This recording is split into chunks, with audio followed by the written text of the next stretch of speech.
कथा में भी सुना था कि महाराज श्रीधर स्वामी जी सोच ही रहे थे कि चलो अच्छा है, अब जो मेरी धर्म पत्नी है उनको एक ना एक दिन तो भगवान के यहाँ जाना ही था, तो अच्छा है वे अभी भगवान के पास चली गई, तो अब मैं आराम से भजन करूंगा। लेकिन अब उनको ख्याल आया कि इस बालक का पालन पोषण कौन करेगा। यहाँ तक की कथा हम कल सुन चुके थे। तो खैर एक बार प्रेम से बोलिए भक्त वत्सल भगवान की जय। आशा करता हूँ मेरी आवाज जो है क्लियर आ रही होगी आप लोगों को। नारायण। तो अब हम आगे बढ़ते हैं, आगे का जो चरित्र है उसको हम सुनते हैं। श्री नाभा गोस्वामी जी महाराज वर्णन करते हैं कि वे सोचने लगे कि जीव अपने कर्मों से ही जन्म लेता है और अपने कर्मों से ही फल भोगता है। जो जो होता है सब कर्मों से ही होता है महाराज। जिसके जैसे कर्म है उसके अनुरूप उसको फल प्राप्त होता है। तो ये शिशु को भगवान की दया पर छोड़कर भजन का निश्चय करके वे घर छोड़ने के लिए उद्यत हुए। उन्होंने सोचा अब इस बालक ने जन्म लिया है तो इस बालक के भी कोई कर्म होंगे जिसके अनुरूप इसका प्रारब्ध बना होगा। तो प्रारब्ध में जो लिखा है वो तो मिलना ही है, ना उससे कम मिलना है ना उससे ज्यादा मिलना है, उतना ही मिलना है। रत्ती बढ़े ना तिल घटे, जो लिख दी करतार। जो लिख दिया गया है आपके प्रारब्ध में, जितना सुख लिख दिया गया है उतना ही मिलेगा। आप चाहे दुनिया भर का उपक्रम कर लें, अगर आपके जीवन में सुख नहीं है तो नहीं आएगा।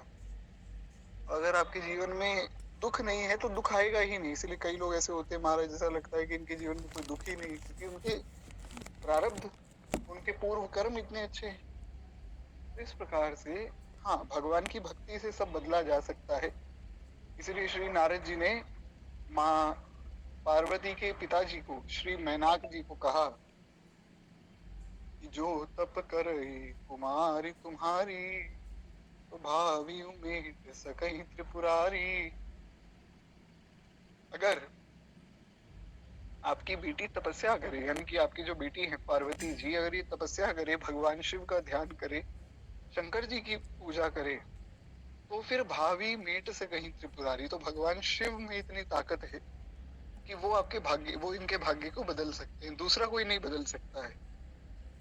ब्रह्मा जी सबका भाग्य लिखते हैं, पर ब्रह्मा जी में इतनी सामर्थ्य नहीं है कि वो किसी का भाग्य बदल दें। तो भाग्य जो लिखा गया है वो बदलेगा नहीं कभी भी, जो लिखा है वही होना है। पर अगर आप भगवान के भक्त हैं, चाहे आप शंकर जी के भक्त हैं, चाहे भगवान नारायण के भक्त हैं, या किसी भी स्वरूप में आपकी निष्ठा है, अगर आप भक्त हैं तो भक्त का प्रारब्ध कट जाता है। भक्त का प्रारब्ध भगवान काट देते हैं। जहाँ लिखा है कि पाँव कटना है वो तो कटेगा ही, पर अगर आप एक भक्त हैं तो फिर आपका पाँव नहीं कटेगा, आपको केवल एक सुई चुभेगी बस।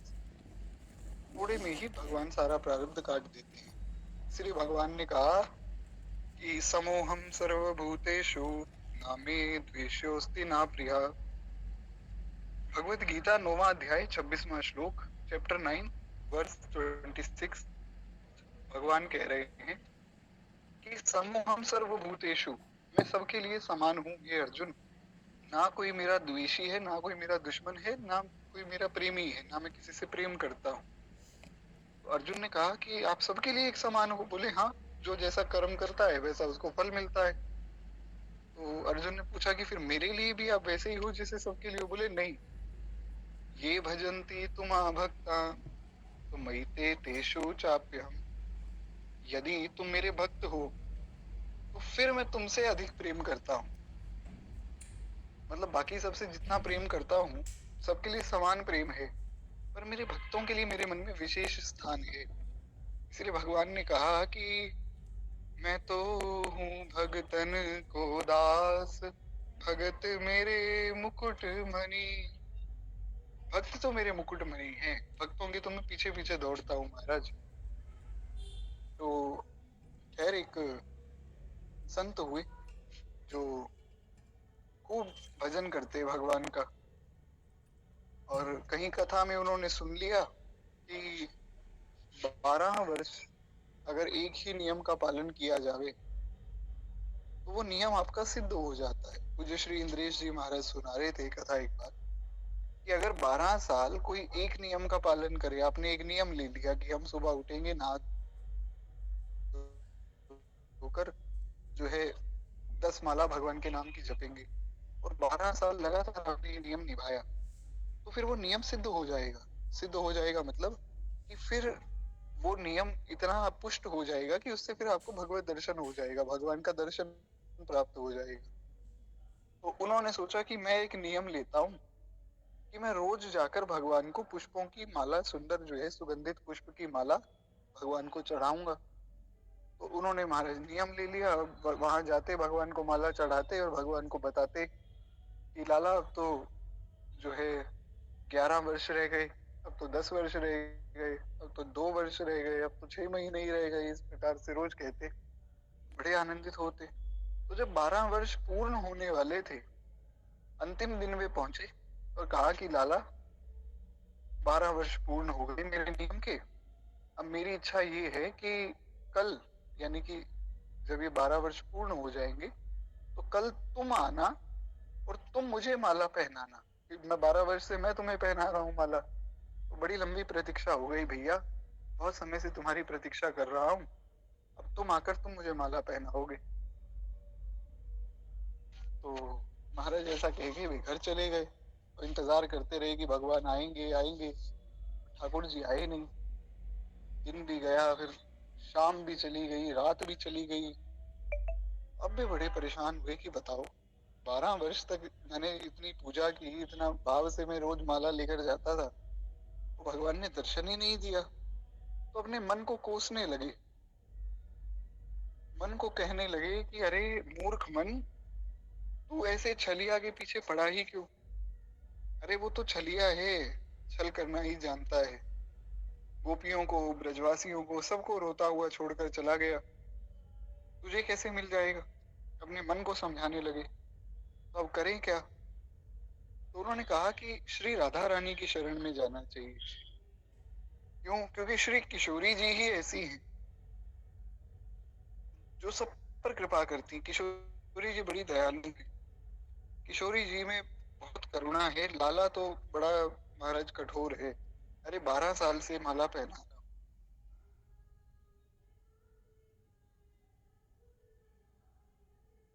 हूं। नारायण, मेरी आवाज आ रही है ऐसी मैं आशा करता हूँ।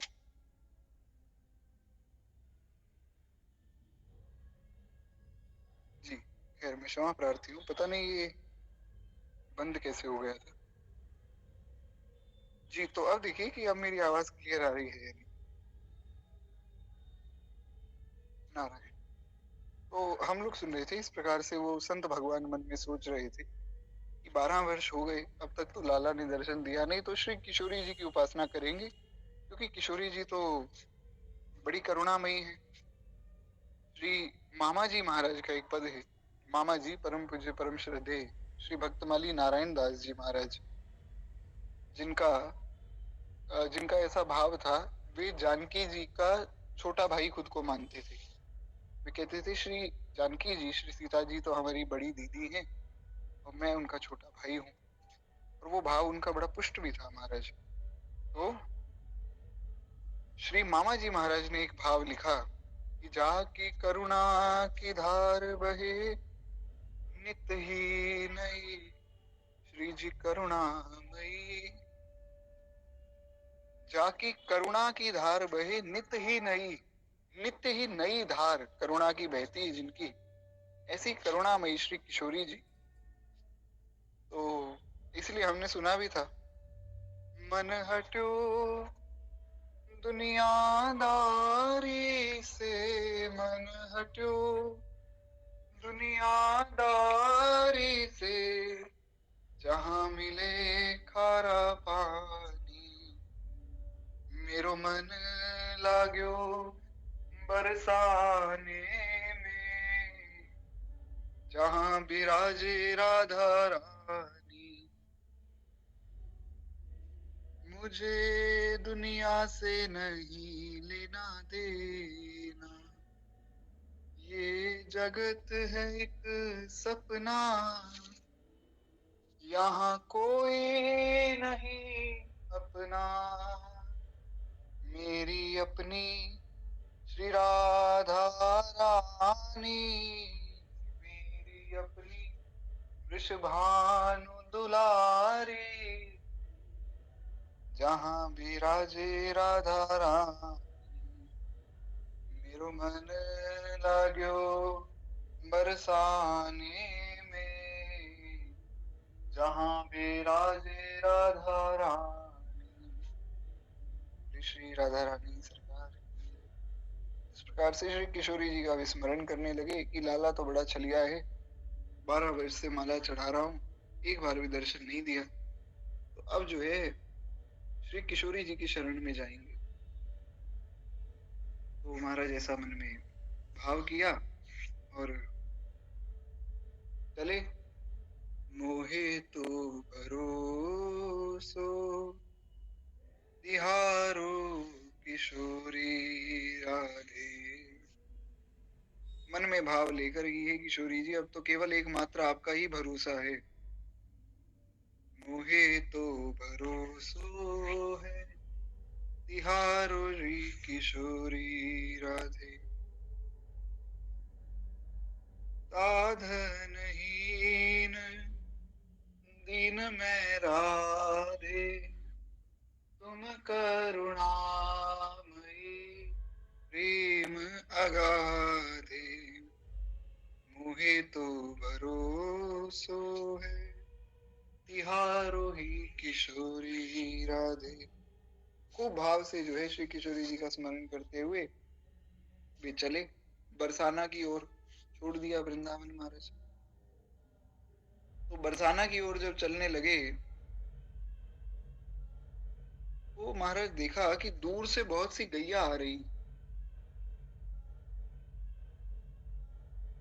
बहुत सी गैया आते हुए देखा तो बड़ा मन में उनको संशय हुआ कि अरे इतनी सारी गायें एक साथ कहाँ से आ रही।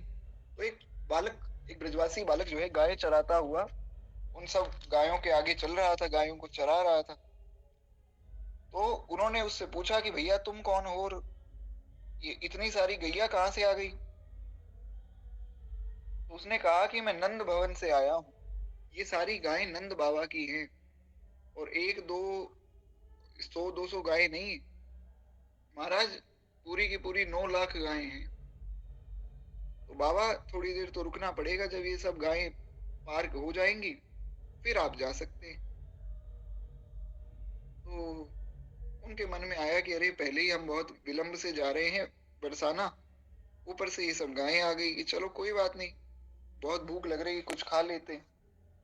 तो उस बालक ने कहा कि महाराज भूखा तो मैं भी हूँ, मुझे भी कुछ खाना है, मुझे भी भूख लग रही। तो बाबा थोड़ा खींच गए। बाबा ने कहा कि एक तो तुम्हारा लाला है, एक तो एक कन्हैया है, 12 वर्ष से जिसकी पूजा की, जिसको माला चढ़ाई, दर्शन भी नहीं देने आया, अपनी सेवा करवा ली, हमारी बारी आई तो महाराज हट गया पीछे।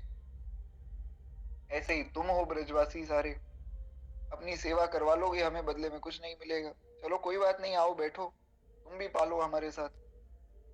तो बाबा उसे अपने हाथ से पवाने लगे, क्योंकि संत हैं। संत सरल चित जगत हित जानि स्वभाव स्नेह, बाल विनय सुनिकर कृपा श्री राम चरण रति देव। संतों का हृदय तो बड़ा कोमल होता है, संत हृदय नवनीत समाना। पवाने लगे तो वो बालक रोने लगा। रोने लगा तो बाबा ने पूछा कि अरे भैया रोते क्यों हो। तो उस बालक ने कहा कि मैं ये सोचकर रो रहा हूँ बाबा, 12 साल तक तुमने मुझे माला पहनाई पर आज तुम मुझे माला पहनाने नहीं आए। अब महाराज आप सोचिए, आपके सामने भगवान बैठे हों, रो रहे हों, क्या करेंगे हम। तो यही करेंगे, भगवान के चरण पकड़ लेंगे। तो बाबा ने अपना अपनी झोली उठाई और भगवान को लगा अब ये चरण पकड़ेंगे, रोएंगे, मुझे हृदय से लगा लेंगे, फिर मैं भी इन्हें कहूंगा कि मुझे विलंब हो गया, मुझे क्षमा कर देना। और बाबा ने तो महाराज झोली उठाई और भागने लगे। भगवान ने कहा कि अरे भैया आप क्यों भाग रहे हो, अब तो मैं आ गया। बोले जब मैंने बरसाना की तरफ मुख किया तो तुम आ गए। सोचो मैं अगर बरसाना पहुंच गया तब तो महाराज तुम हमारी चाकरी करने लग जाओगे, तो अब तो बरसाना में ही मिलन होगा। इसलिए तो हमारे यहाँ ब्रजमंडल में कहा जाता है ना, जाके अधीन सदा ही सांवरो, या ब्रज को सिरताज, हमारी माई श्यामा जो को राज। तो श्री किशोरी जी की शरण हो जाने से सब बात बन जाती। इसीलिए जो है भाव ही ये है, वास्तव में तो भक्तों का तो यही भाव है कि भक्ति मुक्ति नहीं मांगत केवल, अपनो ही जान निहारो श्री किशोरी राधे, अपनो जान निहारो श्री किशोरी राधे, मोहि तो भरोसो है तिहारो श्री किशोरी राधे। अपनो जान निहारो, बस और कुछ ना हमें मिले, केवल आपके चरणों का आश्रय प्राप्त हो जावे। करुण कौर कछु करो हाँ स्वामी, बेगी देवो ब्रजवास, चरण कमल की आस, किशोरी तोरे चरण कमल की आस। चरण कमल की आस। यार एक बार प्रेम से बोलिए श्री राधा रानी की जय। नारायण।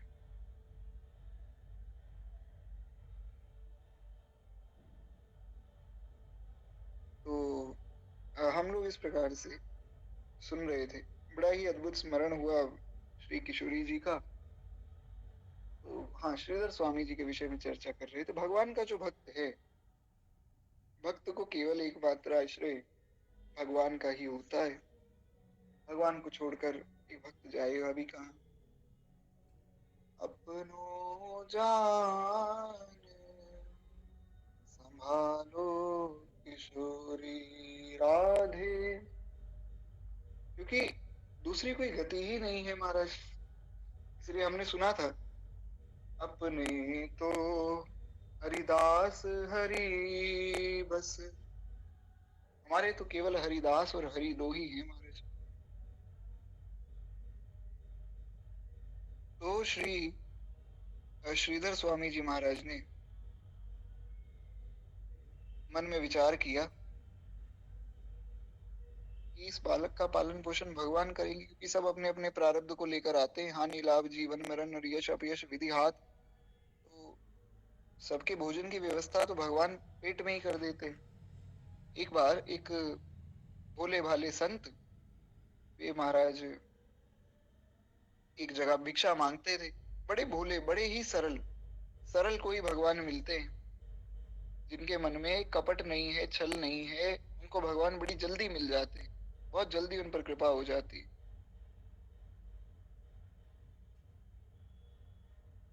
तो महाराज हुआ क्या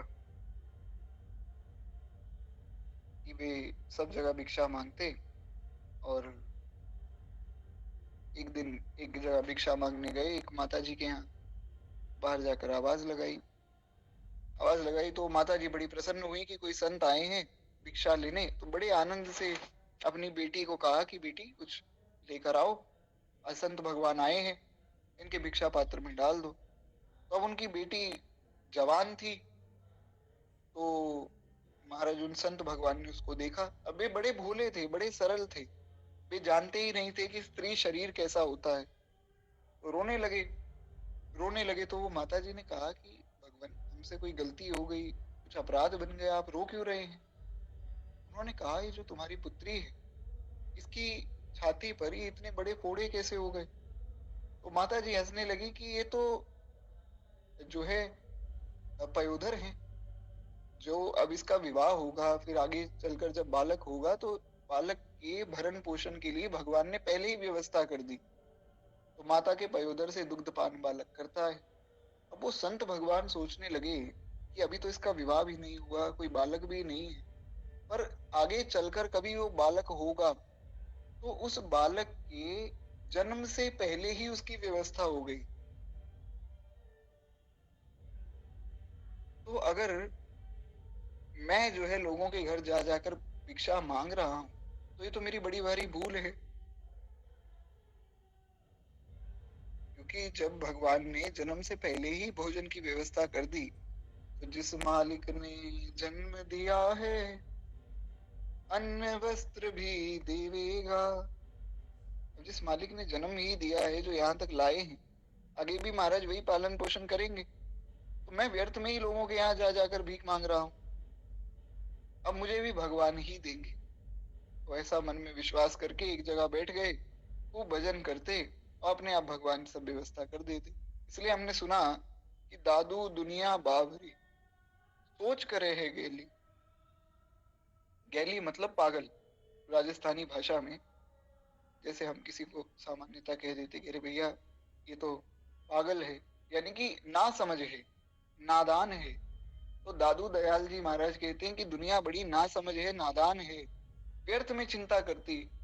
अब जैसे युद्ध चल रहा है महाराज, अब युद्ध में सब लोग घबराए हुए हैं, गैस के सिलेंडर नहीं मिल रहे हैं महाराज, बड़ी समस्या है। लेकिन जिसको भरोसा है भगवान की कृपा पर, वो अपना आराम से बैठा है कि कुछ ना कुछ व्यवस्था भगवान कर देंगे और कर भी देंगे। हमें बिल्कुल निश्चिंत रहना चाहिए। जब हम भगवान के भरोसे हैं, तो हमें केवल इतना समझना चाहिए कि भगवान हमें अपना करके माने। अपनो जान संभालो किशोरी राधे। हमें तो श्री किशोरी जी अपना मान लें, वही हमारे मन की अभिलाषा हो। बाकी सब तो ठाकुर जी व्यवस्था करते ही हैं। अभी तक जिन्होंने व्यवस्था की है, आगे भी करेंगे। नारायण। तो काफी समय इस चर्चा में सार्थक हुआ, अब हम कथा में प्रवेश करें। एक बार प्रेम से बोलिए भक्त वत्सल भगवान की जय। तो महाराज श्रीधर स्वामी जी ने सोचा कि इस बालक का भी पालन पोषण भगवान ही करेंगे, जिनकी कृपा से इस बालक का जन्म हुआ है, वो ही इसका पालन पोषण करेंगे। तो ये शिशु भगवान की दया पर छोड़कर वे घर छोड़ने के लिए उद्यत हुए, पर बच्चे के मोह ने एक बार रोका। पर उनके मन में आया कि अरे बताओ, बेचारा छोटा सा बालक है, अरे अभी तो पैदा हुआ है, शायद मुझे नहीं जाना चाहिए। पर लीला में प्रभु की लीला से जो है इनके सामने घर की छत से एक पक्षी का अंडा भूमि पर गिरा और फूट गया। ऐसी भगवान की लीला हुई, क्योंकि मन में मोह आ गया ना उस बालक के प्रति। तो जब मोह आ गया तो महाराज हुआ क्या कि मोह के कारण ये रुक गई कि अभी तो ये बेचारा बालक पैदा हुआ है, थोड़ा इसका देखभाल करना चाहिए। इतने में ही भगवान ने लीला की। भगवान पग पग पर अपने भक्त की रक्षा करते, इसलिए भगवान ने कहा अनन्यास चिंतयन्तो माम ये जना परिपासते तेषां नित्ययुक्तानां योगक्षेमं वहाम्यहम्। भगवद गीता 9वां अध्याय 23वां श्लोक। भगवान कह रहे हैं कि अनन्य भाव से जो मेरा चिंतन करता है और निरंतर मेरा ही स्मरण करता है, योग क्षेम का वहम मैं करता हूँ। हमने इस श्लोक पर विस्तार में भी चर्चा की थी। अगर इसमें बहुत विस्तार पर आपको समझना हो तो हमारे YouTube चैनल पे जो है उसमें भगवत गीता की प्लेलिस्ट में श्लोक मिल जाएगा, तो वहां से आप इसको सुन सकते हैं। योग क्षेम का वहन तो भगवान करते हैं, तो अपने भक्त की रक्षा हर प्रकार से ठाकुर जी करते हैं महाराज। तो इतने में ही इन्होंने क्या देखा कि एक अंडा, एक पक्षी का अंडा भूमि पर गिरा और वो अंडा फूट गया। अंडा पक चुका था, तो उसमें लाल लाल बच्चा निकलकर अपना मुख हिलाने लगा, कि अंडा पक चुका था। तो जैसे ही वो अंडा गिरा तो उसमें से वो बालक, जो पक्षी का बच्चा था, वो निकला। इसको ऐसा लगा कि जो है इस बच्चे को भूख लगी है। ऐसा श्रीधर स्वामी जी को ऐसा लगा इनको कि इस बालक को भूख लग रही है, यदि अभी कुछ ना मिला तो ये मर जाएगा। उसी समय एक छोटा कीड़ा उड़कर फूटे हुए अंडे के रस पर आ बैठा, उसमें चिपक गया। अब देखिए एक अंडा गिरा ऊपर से, वो फूट गया, उसमें से बालक बाहर निकल गया और श्रीधर स्वामी जी ने देखा कि वो बालक भूख से करा रहा है, कि अगर अभी कुछ ना मिला खाने के लिए तो मर जाएगा। तो इतने में एक कीड़ा उड़कर आया और उसी अंडे पर आकर बैठ भी गया और चिपक भी गया। तो पक्षी के बच्चे ने उस कीड़े को खा लिया, क्योंकि पक्षी का तो आहार ही वही है। तो भगवान की ये लीला देखकर श्रीधर स्वामी के हृदय में बल आ गया कि अरे, मैं मोह के कारण फिर से रुक गया था। अरे, जब एक बालक, एक पंछी, एक पक्षी का बालक जो है पैदा होते ही उसके खाने पीने की व्यवस्था हो गई, तो ये जो मेरा बालक है इसकी व्यवस्था भी भगवान करेंगे। तो वे वहां से काशी चले आए, उस बालक को छोड़कर चले आए, क्योंकि भगवान के भरोसे छोड़ा है। और भगवान के भरोसे जो काम छोड़ते हैं महाराज, वो तो बड़े अच्छे से बनता है। इसलिए गोस्वामी जी ने कहा, हमने कल सुना था कि बने तो रघुवर ते बने और बिगड़े तो भरपूर, और जो रघुवर ते ना बने वह बनिवे पे ही दूर। तो इस प्रकार से उस बालक को वहीं छोड़कर वे चले, काशी में आ गए। और विश्वनाथपुरी में आकर, श्री विश्वनाथ जी की नगरी है ना काशी, सानंद मानंद वने वसंतम आनंद कंदम हत पाप वृंदम वाराणसी नाथ नाथम श्री विश्वनाथम शरणं प्रपद्ये। ऋषि विश्वनाथ भगवान की जय। नारायण। तो श्री विश्वनाथ जी की पुरी में आए और आकर जो है भगवान का भजन में तल्लीन हो गए। श्री श्रीधर स्वामी जी श्री बिंदु माधव जी के बड़े भक्त थे। काशी में बिंदु माधव भगवान है। तो काशी वास करते समय एक विद्यार्थी आपकी सेवा में रहा करता था। संयोग से उसका भी नाम माधव ही था। उस विद्यार्थी का नाम था माधव। वो आपकी सेवा में रहता था, आपका ही सेवक था। एक बार की बात है, आप बड़े बीमार हो गए। अब जब गुरुजी बीमार हुए, तो वो जो माधव नाम का सेवक था, उसने सोचा कि मैं महाराज गुरुजी की देखभाल करूं, सेवा करूं, यही तो मेरा कर्तव्य है कि गुरुजी की सेवा करना। तो वो माधव जो है आपकी सेवा कर रहा था। उस बीच में माधव के पिताजी भी बीमार पड़ गए। तो उसको घर से बुलाने के लिए एक आदमी आया कि भैया तुम्हारे पिताजी तो बहुत बीमार हो गए। पर दुख कातर श्री स्वामी जी ने स्वयं अस्वस्थ रहते हुए भी माधव को उसके पिताजी की सेवा में आग्रह पूर्वक भेजा, क्योंकि वो जो व्यक्ति आया था उस माधव के घर से बुलाने, माधव ने मना कर दिया कि भैया मैं तो अपने गुरुजी की सेवा में हूँ, पिताजी की सेवा तुम में से कोई देख ले, पर मैं गुरुजी को छोड़कर तो आऊंगा नहीं। पर श्रीधर स्वामी जी के मन में बड़ा भाव जगा। अभी हमने सुना, संत हृदय नवनीत समाना, मक्खन के समान कोमल होता है संतों का हृदय। बड़ा ही कोमल संत का हृदय होता है, बड़ी दया होती है महाराज संत के हृदय में। तो श्री श्रीधर स्वामी जी ने कहा कि नहीं, हमारी आज्ञा है कि तुम अपने पिताजी की सेवा करो। गुरु जी की आज्ञा हो गई तो जाना ही पड़ेगा। तो माधव गुरु जी की आज्ञा मानकर चला गया। इधर स्वामी जी ज्वर की अधिकता से बड़े अचेत हो गए। कोई शरीर का सुध ही नहीं रहा उन्हें, इतना इतना बुखार हो गया, इतने बीमार हो गए। अब उनको ये याद नहीं रहा कि माधव को तो उसके घर भेज दिया उसके पिताजी की सेवा में। तो वे पुकारने लगे, अरे माधव, माधव कहाँ हो। और माधव माधव कहकर जब बुलाने लगे, तो भक्त वत्सल भगवान अपने भक्त की पुकार सुनकर इस स्थिति में भला कैसे रुक सकते थे। भगवान को अगर पुकारा जावे, भगवान क्यों नहीं आएंगे। इसीलिए श्री बिंदु जी का एक पद है, बिंदु जी महाराज कहते हैं, बिंदु माधव जी की चर्चा हो रही तो बिंदु जी की भी चर्चा होनी चाहिए। तो बिंदु जी कहते हैं,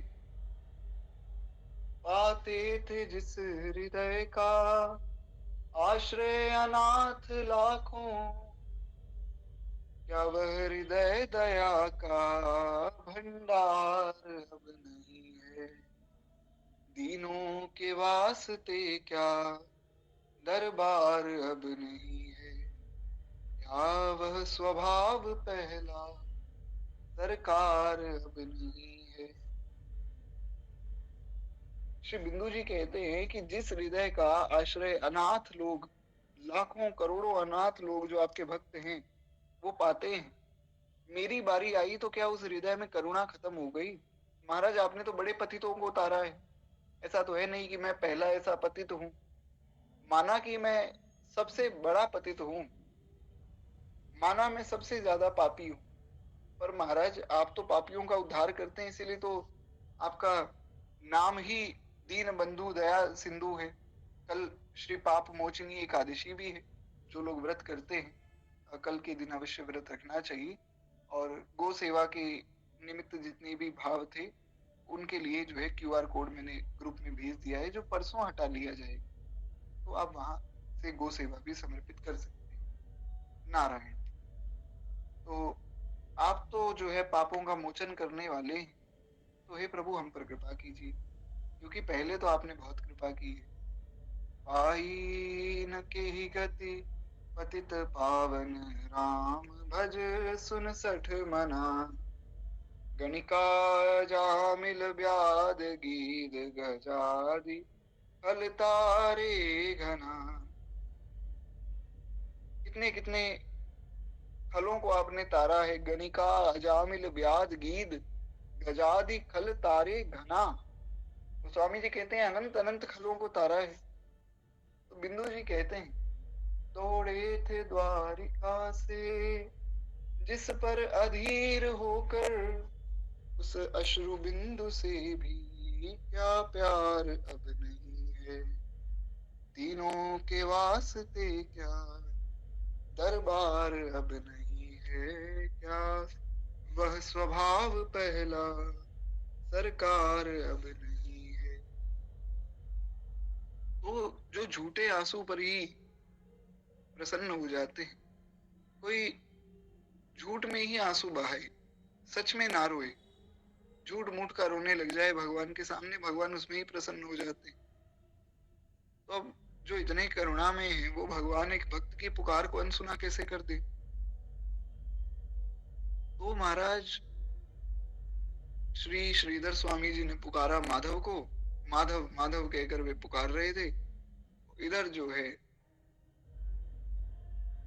भगवान बिंदु माधव प्रकट हुए, तो भगवान बिंदु माधव ने विद्यार्थी माधव का ही रूप बनाया, ताकि गुरुजी को ये ना लगे कि अरे आप कैसे आ गए स्वयं मेरी सेवा करने, क्योंकि भक्त भगवान से कैसे सेवा ले सकता है। तो माधव का रूप बना के आए और सेवा करने लगे। अब विद्यार्थी बने भगवान बिंदु माधव ने श्रीधर स्वामी की परिचर्या करते, पूरा जो दिन भर का सारा कार्य है वे स्वयं करते, नहलाना धुलाना आदि, और उनके लिए जो है भोजन बनाते, फिर गुरु की समस्त आज्ञाओं का पालन करते। क्योंकि अब श्रीधर स्वामी जी भूल गए थे, बीमारी के कारण ये भूल गए कि माधव तो अपने घर गया हुआ है, भगवान ही माधव बन के आ गए। तो जैसी जैसी वे आज्ञा करते, श्रीधर स्वामी जी भगवान अनुसार आज्ञा का पालन करते। इस प्रकार से कई दिन बीत गए, फिर स्वामी जी महाराज स्वस्थ हुए। स्वस्थ हुए तो उधर विद्यार्थी माधव के पिता भी स्वस्थ हो गए। तो माधव को वापिस आना था, क्योंकि माधव को ये था कि महाराज पिताजी तो ठीक हो गए, अब गुरुजी को जाकर मैं देखूं। गुरुजी ने आज्ञा देकर यहाँ भेज तो दिया, पर क्या पता गुरुजी अभी भी बीमार हो। तो महाराज वो माधव जो है वापिस लौट आया। उसे आया देखकर भगवान अंतर ध्यान हो गए, क्योंकि भगवान को लगा कि अगर ये माधव यहाँ रहा और मैं भी यहाँ रहा फिर तो मैं पकड़ा जाऊंगा कि दो दो माधव एक साथ कैसे। तो आने पर माधव ने देखा कि चूल्हा जल रहा है, उस पर खिचड़ी बन रही है, पर बनाने वाला कोई दिख नहीं रहा, क्योंकि दो ही आदमी रहते हैं पूरे इस जगह पर, एक तो मैं और एक मेरे गुरुजी। गुरुजी तो अस्वस्थ है और गुरुजी तो यहाँ खड़े भी नहीं, खिचड़ी बन रही है तो बना कौन रहा था, दूसरा तो कोई है नहीं। तो माधव ने जाकर चरणों में प्रणाम किया और माधव ने जो है गुरुजी को अपने पिताजी के स्वस्थ होने की भी सारी घटना सुनाई कि गुरुजी मेरे पिताजी अब ठीक हो गए हैं, अब मैं आपकी सेवा में वापस आ गया हूँ। तो गुरुजी, मेरी अनुपस्थिति में आश्रम की व्यवस्था कौन कर रहा था? क्योंकि दो ही तो लोग हैं, आप हैं और मैं हूँ आश्रम में, और तो कोई है नहीं। आपकी सेवा में कौन था? क्यों आप भी तो ठीक हो गए? और खिचड़ी कौन पका रहा था? स्वामी जी ने उसके प्रश्नों को सुनकर आश्चर्यचकित होकर कहा कि बेटा माधव, तू ही तो मेरे पास था। अरे तू ही तो इतने दिन से मेरी सेवा कर रहा है, और अभी तू ही तो आज्ञा लेकर गया है कि खिचड़ी बना देता हूँ। सारी व्यवस्था ही तुमने की है, और चूल्हा जलाकर अभी अभी खिचड़ी तुमने ही चढ़ाई है, फिर ऐसा प्रश्न क्यों करते हो? माधव ने कहा कि गुरुजी, आपने ही तो आज्ञा दी थी कि जाओ अपने पिताजी की सेवा करो। मैं तो आपकी आज्ञा का पालन करने के लिए घर गया था, अपने गांव चला गया था, फिर मैंने आपकी सेवा कैसे कर दी? आशा करता हूँ कि यहाँ तक की कथा आपको समझ आई होगी। एक बार प्रेम से बोलिए भक्त वत्सल भगवान की जय।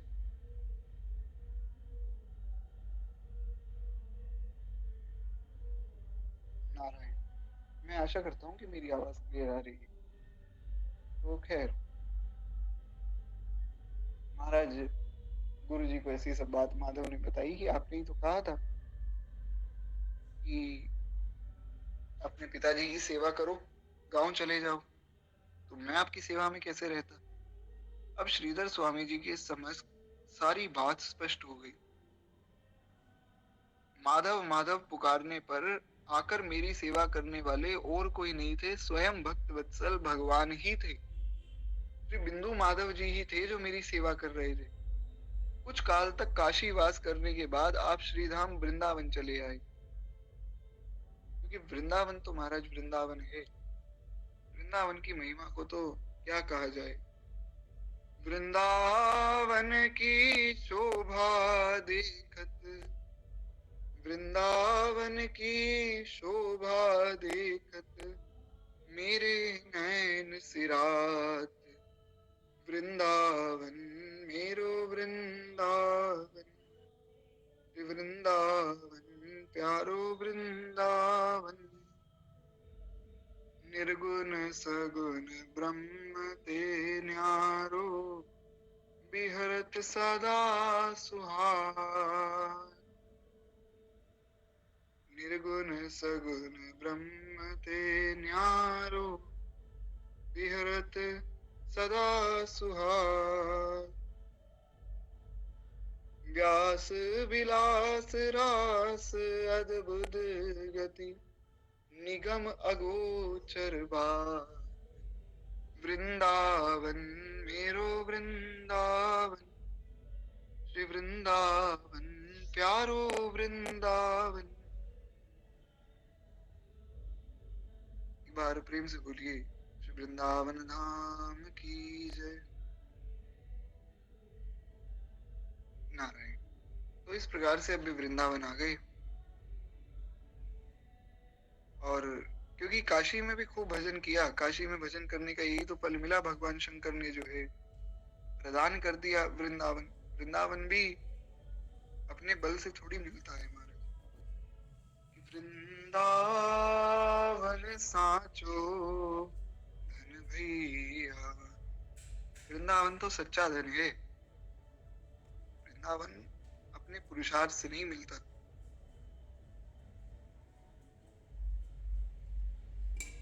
तो खैर, एक बार प्रेम से बोलिए श्री वृंदावन धाम की जय।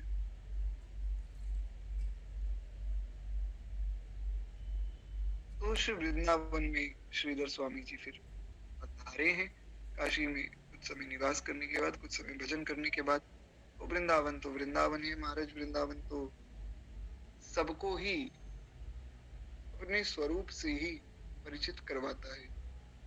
जिस प्रकार से हम धाम का सेवन करें, उस प्रकार से धाम अपने स्वरूप को प्रकाशित करता जाता है। इसीलिए धाम का सेवन कैसे हो, संतों गुरुजनों की आज्ञा में रहकर, और जैसी भगवान की व्यवस्था हो उसमें प्रसन्न रहना चाहिए।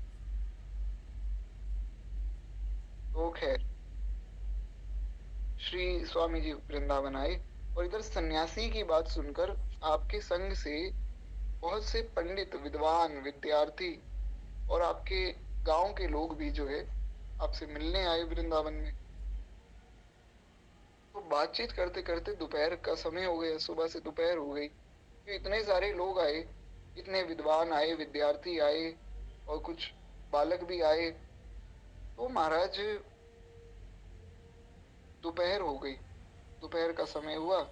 तो श्री स्वामी जी ने इतने सारे लोगों की भोजन की चिंता करते हुए मध्याह्न कालीन संन्यास स्नान करके फिर यमुना जी की ओर वे चले। उन्होंने सोचा कि इतने सारे लोग जो है भोजन कैसे करेंगे, कुछ व्यवस्था करनी पड़ेगी, सब लोग आए हैं मिलने। तो महाराज उन्होंने मध्याह्न कालीन स्नान करने के लिए यमुना जी में जाने का विचार किया कि यमुना जी चलते हैं, स्नान करते हैं। और इधर भगवान श्याम सुंदर अपने धाम में जो है अपने भक्त को चिंतित देखकर ग्वाल बाल का रूप धारण करके तथा बहुत से ग्वाल बालों को संग लेकर स्वामी जी की कुटिया पे पधारे।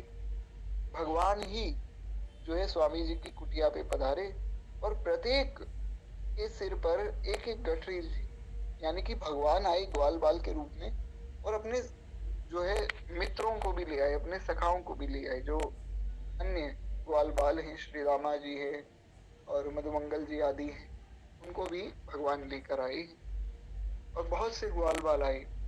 और सब ग्वाल बालों के सिर पर खूब सुंदर एक गठड़ी थी, जो गठड़ी जिसमें खाने पीने का सामान था। खूब बड़ी व्यवस्था से भगवान आए, बहुत सी खाद्य पदार्थ, बहुत सी खाद्य सामग्रियां वहां थी।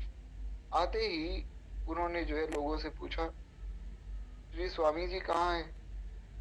तो लोगों ने ये बताने पर कि यमुना जी का स्नान करने के लिए स्वामी जी गए, उन्होंने कहा कि आए तो हमारा दंडवत कह देना और ये कह देना कि सारा सामान साधु ब्राह्मणों की सेवा के लिए आया है, वो खूब सेवा करे। और चिंता ही करना था तो फिर घर क्यों छोड़ा? बाकियों को तो ये बात समझ नहीं आई। वाह जय हो, बड़ी सुंदर बात आपने कही कि महादेव की कृपा से ही वृंदावन मिलता है। निश्चित रूप से एक बार प्रेम से बोलिए श्री भूत भावन भोलेनाथ भगवान की जय। नारायण। तो स्वामी जी तो यमुना स्नान करने गए थे, पीछे से भगवान आ गए अपने मित्रों के साथ, सारा सामान वहां रख गए और लोगों को समझा गए कि स्वामी जी आए तो स्वामी जी को कहना कि अगर चिंता ही करनी थी तो घर क्यों छोड़ा? तो ये बड़ी सुंदर बात है। अगर घर छोड़ दिया, संसार से मोह त्याग दिया, तो फिर चिंता क्यों? स्वामिनी सियाजू हमारी फिकर हमें काहे की, स्वामिनी श्री जनक दुलारी फिकर हमें काहे की। हम क्यों चिंता करें? अब तो महाराज भी चिंता करें जिनके भरोसे घर छोड़ा है। एक बार साधुओं की टोली में भोजन सब खत्म हो गया। वर्ल्ड वॉर चल रही थी महाराज, अंग्रेजों का शासन था देश के ऊपर। तो पूज्य दादा गुरुदेव श्री पहाड़ी बाबा महाराज और बहुत से संत उनके साथ, वे सब गए अंग्रेज सरकार के यहाँ दुहाई लगाने की भाई साधुओं के लिए भोजन की कमी है, साधुओं को भोजन प्रदान किया जाए। तो एक कोई बहुत बड़ा ऑफिसर था अंग्रेजों का, उसके यहाँ सब साधु पहुंचे। सब साधु जब उसके यहाँ पहुंचे तो उसको कहा गया कि भोजन की व्यवस्था करो सब साधुओं की। तो उसने कहा कि जो गोली खाएगा वो रोटी खाएगा, जो रोटी खाएगा वो गोली खाएगा। यानी कि अभी तो युद्ध चल रहा है, तो जो फौज में भर्ती होगा उसको ही भोजन मिलेगा। तुम जैसे निठल्ले बाबा जियों को भोजन नहीं मिलेगा, भाग जाओ यहाँ से। तो श्री दादा गुरुदेव पहाड़ी बाबा महाराज बताते हैं कि हमारे मन में आया कि जिस अन्न के लिए एक अंग्रेजी कलेक्टर के सामने हाथ फैलाना पड़ गया, मैं आज से वो अन्न ही नहीं खाऊंगा। अरे महाराज, लंगोटी लगाई है, घर छोड़ा है, सन्यासी बने, तो अंग्रेजी कलेक्टर के भरोसे थोड़ी बने, राम जी के भरोसे बने। तो राम जी देंगे जो देना है। तो उन्होंने 1940 की ये बात है, 1940 से अन्न ही त्याग दिया, उसके बाद कभी जीवन में अन्न खाया ही नहीं। ऐसी निष्ठा हो। खैर ऐसी निष्ठा हो तो फिर भगवान आपके सामने ही टोकरी लेकर आए हैं महाराज श्रीधर स्वामी जी के लिए। तो भगवान ने कहा इस प्रकार से जो है स्वामी जी को कह देना कि जब चिंता ही करनी थी तो फिर घर क्यों छोड़ा।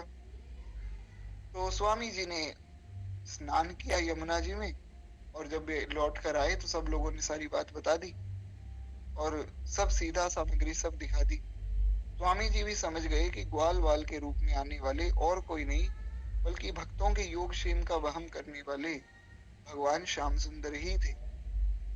तो इस प्रकार से भगवान अपने भक्तों के जीवन में अनेक लीलाएं करते हैं। यार एक बार प्रेम से बोलिए भक्त वत्सल भगवान की जय। अब एक लीला और है, उस पर हम थोड़ा सा स्मरण करें उस लीला का, उसके बाद फिर वाणी को विश्राम देंगे, फिर श्रीधर स्वामी जी का चरित्र भी यहाँ पूर्ण हो जाएगा। तो श्री नाभा गोस्वामी जी महाराज वर्णन करते हैं कि गीता भागवत विष्णु पुराण पर श्रीधर स्वामी जी ने टीकाएं लिखी। इनकी टीकाएं मिलती भी गीता जी पर भी है, भागवत जी पर तो हमने सुना, भावार्थ दीपिका है ही, और विष्णु पुराण पर भी आपकी टीका है। इनकी टीकाओं में जो है भक्ति तथा प्रेम का अखंड प्रवाह है। जी अगर आपका कोई प्रश्न है तो या तो आप लिख दीजिए या फिर कथा के बाद पूछ सकते हैं। नारायण। कहते हैं इनकी टीकाओं में भक्ति और प्रेम का अखंड प्रवाह है। इनकी टीकाओं में भक्ति भी है, प्रेम भी है, और एकमात्र श्रीधर स्वामी जी ही ऐसे हैं जिनकी टीका का सभी संप्रदाय के लोग आदर करते हैं। नहीं तो सबके मन में ही रहता है महाराज हमारे संप्रदाय के आचार्य ने लिखा, हमारे संप्रदाय के आचार्य ने लिखा, या ये तो दूसरे संप्रदाय के आचार्य ने लिखा, हम क्यों माने। पर श्रीधर स्वामी जी की टीका का आदर सब जगह है, सब संप्रदायों में। और कुछ लोगों को इनकी भागवत की जो टीका है उस पर आपत्ति भी कुछ लोगों ने जताई, क्यों लोग ऐसे तो बहुत होते हैं आपत्ति जताने वाले। कुछ लोगों ने आपत्ति जताई कि भागवत की टीका ठीक नहीं। उस समय इन्होंने वेनी माधव जी के मंदिर में भगवान के पास ग्रंथ को रख दिया। हर हर बार ऐसा ही होता है, क्योंकि जब लोगों के मन में भ्रांति हो गई तो उसको शांत कैसे करें। तो लोग तो अब मन में कुछ भी सोचते रहेंगे, पर ग्रंथ का तो इस प्रकार से फिर व्यवहार ही बंद हो जाएगा। लोग सोचेंगे हाँ ये ग्रंथ शायद गलत है, तो इसको सही प्रमाणित कौन करेगा। भगवान को छोड़ के दूसरा तो कोई है नहीं। तो इसलिए उन्होंने वेनी माधव भगवान के सामने जो ये ग्रंथ को रखा। वो कहते हैं कि स्वयं भगवान ने अनेक साधु महात्माओं के सामने ही वो ग्रंथ उठाया और हृदय से लगा लिया। तब जाकर सबको पता लगा कि श्रीधर जी की जो भागवत की टीका है बड़ी विशेष है। भगवान ऐसे लाडले भक्त को ही पवित्र करने आते हैं। इसी घटना का वर्णन भक्तमाल के टीकाकार श्री प्रियादास जी ने अपने एक कवित्त में किया। बस इस कवित्त को सुन के वाणी को विश्राम देंगे। श्री प्रियादास जी लिखते हैं, पंडित समाज बड़े बड़े भक्त राज जिते, भागवत की टीका करी आपसे रीजिए, भयो जो विचार काशीपुरी अविनाशी माझ, सभा अनुसार जोई सोई लिख दीजिए, ताको तो प्रमाण भगवान बिंदुनाथ दीजो, सीध हो यह बात धरी मंदिर में लीजिए। सबने विरोध किया लेकिन स्वयं जो है श्री बिंदु माधव भगवान ने उसका प्रमाण दिया और सिद्ध कर दिया सबके सामने। धरे सब जाए प्रभु सुकर बनाए दियो, तू कर बना दिया। हमने कल भी सुना था कि भगवान ने उसको सुधार दिया ग्रंथ को। कुछ भी जो लोग आक्षेप लगा रहे थे कि इसमें ऐसा है वैसा है, वो सब भगवान ने अपने हाथों से स्पर्श करके सुधार दिया।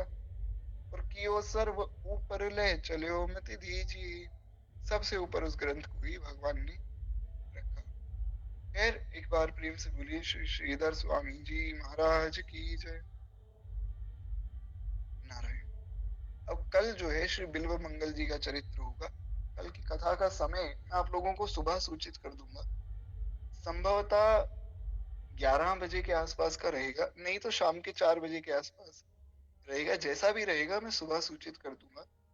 और विशेष रूप से जो है कल एकादशी है, तो खूब हम भजन करें, भगवान का स्मरण करें, और व्रत जो लोग जिनको आज्ञा है उनको व्रत करना चाहिए। अवश्य ही कल का व्रत तो करना ही है।